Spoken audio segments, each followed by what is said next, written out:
let's go. Your Oma is going to wait. Luther. So I understand that you're a poet. I would like closet poet, I would call myself. So how do you come up with the ideas for your various poems? I find it that poems for me is more of a storytelling. If I would see something, or I would hear some story, or something that would make a big impression on me, I'd like to express that in my words. Sometimes people told me I am more of a retelling the story, rerhyming it. But sometimes I do come up with an ideas when it's some kind of an inspiration comes over me and it just comes out on the paper. I don't know what it is. Did you have one you wanted to read for us? Yes, I would like to read a very interesting poem. I call it Walking with God. Okay. I'll let it speak for itself, I suppose. Once by Grand Prairie, I worked on a rig and stayed at some farmers. Their yard wasn't big. For $10, they hook up camper with an extension cord. For another $20, they supply the board.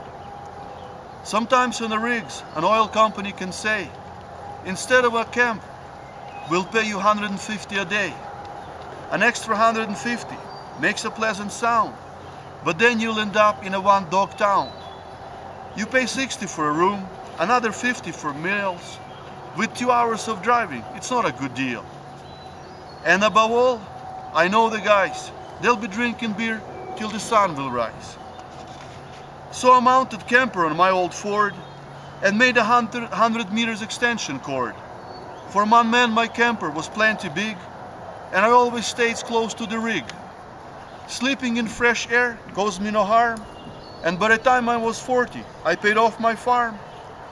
The rig was moving in a month, such as rigger's life. Before I left, I was invited for supper by the farmer's wife.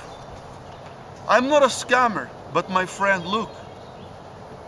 In last months, I found out she was an excellent cook. It was early fall, and the garden was ready. She was hard worker, that farmer's lady. Although I pretend to be a little surprised, deep in my heart, I could not refuse. I let my boots outside, not to dirty the floor. Before I reached the handle, farmer opened the door. He welcomed me in with a smile on his face.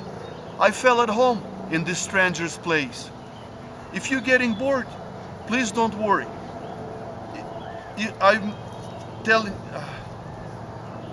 I'm coming to the point of why I'm telling this story. I sat by the table to which I was led. I saw a brandery on a wall, and this is what I read. A man lived long life, then met his end, and led through the light with the mighty God's hand. God said, welcome, my son. In your heart you believe. Would you like to look back on a life that you live? And in an instant second, on a frontal man's eyes, he saw valleys and mountains that were reaching the skies. The man saw 2 sets of footprints that was left in the sand. One is mine, who's the others? God said, I led you by hand. But on the rocks that are sharp as thorns, where goats fall to death, you can tell by their bones. When to say on a trail, you had to hold on. One set of footprints that was on the way went on. The man looked at the God with surprise on his face and asked, how could you abandon me in that place? God smiled and said, I did what needs to be done. That is where I carried you, because you are my son. Words from that wall stayed in my head. You see, last New Year's, I thought I was dead. Some said it was virus, but I did not sneeze. I had full-blown symptoms of hamburger disease. I guess on 4th day, poison took its toll. When I tried to walk, I would constantly fall. Some said I was delirious. But that very night, I thought that I died. and I went through the light. I was in my body, not a ghost-looking soul.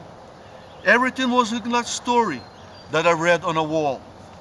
And I looked at my life side by side with the Lord, and I saw that my path was not a flat board. From the moment I appeared, I saw death with its sword. I was blue from being wrapped up by the umbilical cord. I said, Lord, instead letting me meet my end, you cut that cord with your own hand. And from then on, I took his hand. I see only one set of footprints till the very end. I look at God's feet, all cut up from the thorns, and with blisters all over, and calluses and corns. I felt horrified by the pain that I caused. He said, I did what I must. It was path that you chose. I fell on my knees, and with my heart's beat, I bent to the ground, and I kissed God's feet.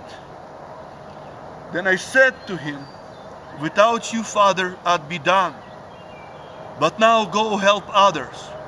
Do what needs to be done. If I cannot able to stand on my own, I am not worthy to be your son. Thank you. Thank you.